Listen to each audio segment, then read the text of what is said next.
Assalamualaikum warahmatullahi wabarakatuh. Nama saya Yeskiel Teo Gulfar. Saya dari Prodi Teknik Sipil dengan NPM 230 350 10 137. Di sini saya akan menjelaskan mengenai perbaikan tanah menggunakan curucuk kayu dan bambu pada tanah berpasir dan tanah liat. Table of content. Yang pertama ada pengertian, lalu prinsip kerja dan konsep, lalu ada studi kasus dan referensi. Di sini saya akan menjelaskan pengertian mengenai perbaikan tanah menggunakan cucuk bambu atau kayu pada perbaikan tanah liat dan tanah berpasir. Lalu ada soil improvement. Soil improvement adalah teknik atau metode yang diterapkan untuk memperbaiki kondisi tanah agar menjadi lebih kuat, stabil, dan mampu menopang bangunan dengan baik.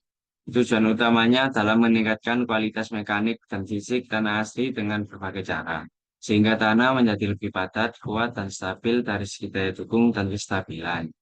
Metode ini dapat meliputi pemadatan menggunakan alat berat seperti roller, injeksi bahan seperti semen atau bording, pencampuran tanah dengan bahan stabilisasi semen atau kapur, penggunaan geosintetik, serta metode khusus seperti dynamic compaction atau kolom batu.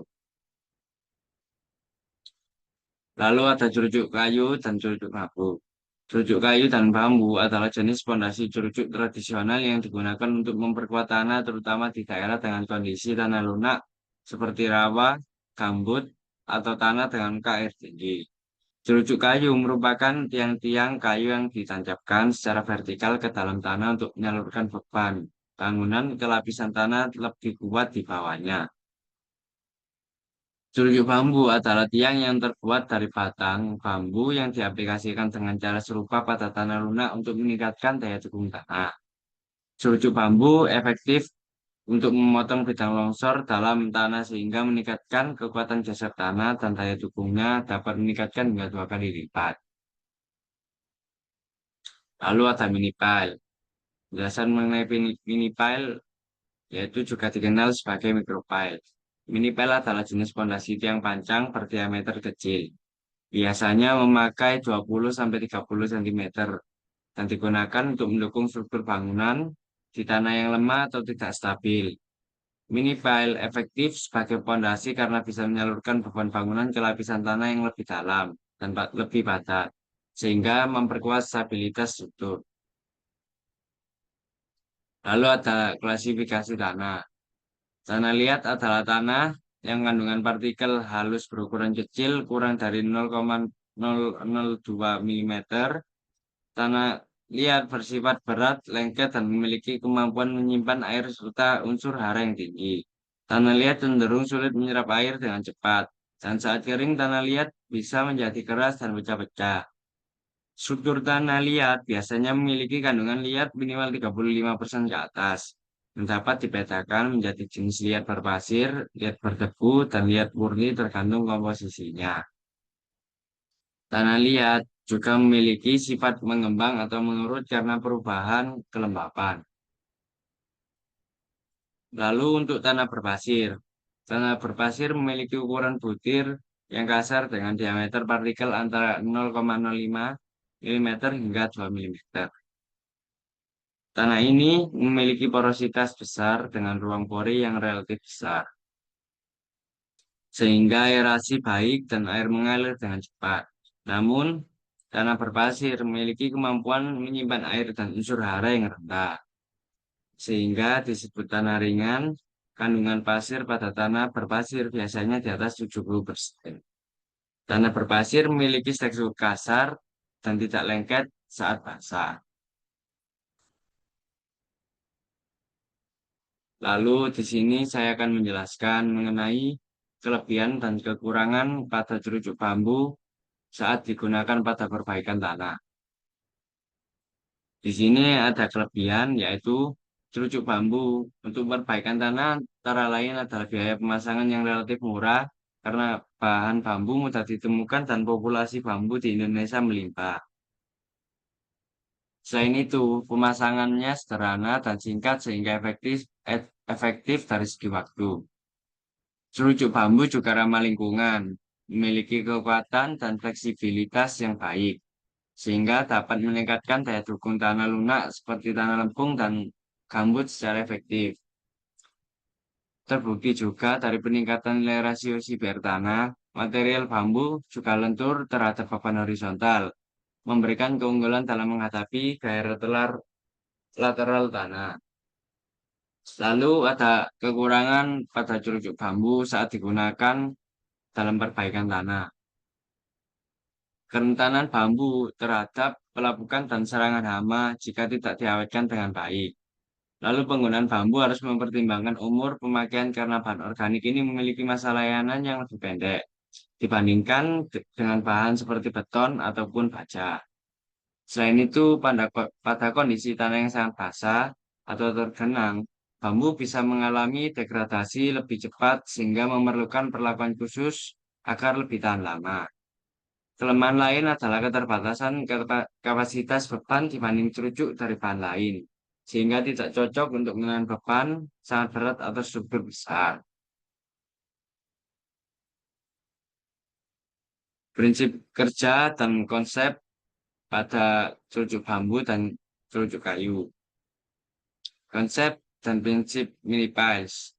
Prinsip mini pile pada cerucuk bambu dan kayu adalah penggunaan tiang kecil dengan diameter terbatas yang ditancapkan ke dalam tanah untuk meningkatkan kekuatan dan stabilitas tanah lunak.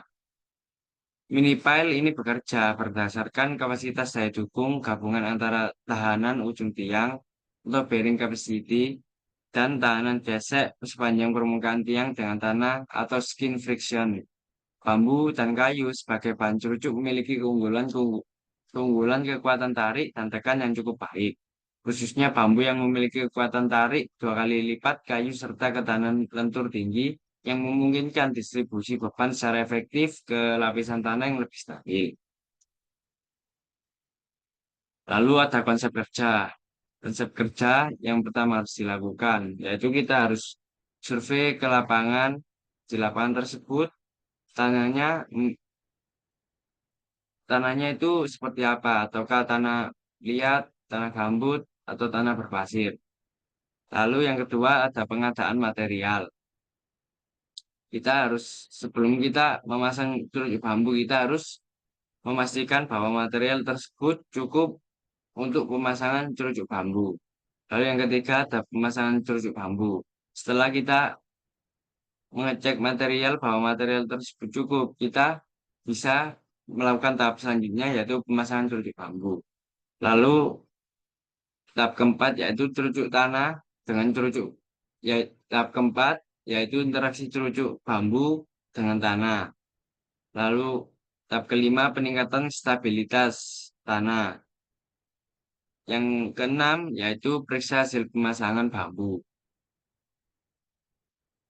Lalu ada studi kasus. Studi kasus yang pertama yaitu improvement of soil bearing capacity using bamboo technology.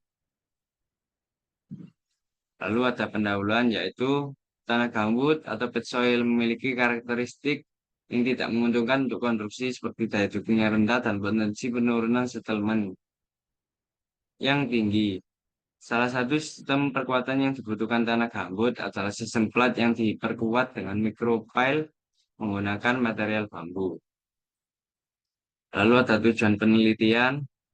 Tujuan penelitian di sini yaitu menentukan dampak penggunaan micropile bambu terhadap peningkatan daya dukung, modulus reaksi subgrade atau modulus of subgrade reaction, dan pengurangan penurunan pada tanah gambut. Membandingkan material micropile bambu dengan micropile beton untuk mengetahui sejauh mana daya dukung yang dapat dicapai. Lalu ada metode penelitian. Pada studi case pertama, metode penelitian yang dilakukan yaitu yang pertama pengujian dilakukan pada kotak uji berukuran 120 cm dikali 90 cm dikali 90 cm. Tebal lapisan tanah gambut yang pertama adalah 50 cm dengan sisanya diisi lapisan padat A2 sebal 40 cm. Lalu yang ketiga menggunakan plat beton atau slab berukuran 30 cm kali 30 cm dengan tebal 2 cm. Lalu dengan case yang kedua yang berjudul The Bearing Capacity of Pet Soil with Bamboo Reinforcement. Ada pendahuluan yaitu di sini tanah lempung merupakan jenis tanah dengan kapasitas daya dukung rendah dan potensi penurunan tinggi yang tidak menguntungkan bagi konstruksi bangunan. Kondisi ini menyebabkan perlunya sistem perkuatan untuk meningkatkan kapasitas daya dukung dan mengurangi penurunan tanah. Wah. Salah satu alternatif material perkuatan adalah menggunakan mikropel dari bambu. Bambu memiliki kekuatan tarik yang tinggi dan dapat menjadi solusi ekonomis dibanding beton. Studi ini meneliti pengaruh mikropel bambu terhadap peningkatan kapasitas daya dukung, modulus, modulus reaksi tanah atau subgrade reaction, serta pengurangan penurunan tanah lempung. Lalu tujuan penelitian. Tujuan penelitian ini bertujuan untuk menganalisis dampak mikropel bambu terhadap kapasitas daya dukung tanah lempung, modulus reaksi tanah, dan penurunan tanah. Selain itu, penelitian membandingkan performa mikropel bambu dengan mikropel beton sebagai pembandingan, guna mengetahui seberapa efektif bambu sebagai alternatif material perkuatan. Lalu ada metode penelitian. Penelitian ini dilakukan melalui uji model fisik di laboratorium dengan menggunakan tanah lempung dari Riau, Indonesia. Model dasar berupa plat beton berukuran 30 kali 30 cm. Dengan ketebalan 2 cm diperkuat dengan mikropel bambu dan beton dengan diameter 2 cm dan panjang variasi 10, 20, 30, dan 40 cm. Ini untuk referensinya. Sekian dari saya. Assalamualaikum warahmatullahi wabarakatuh.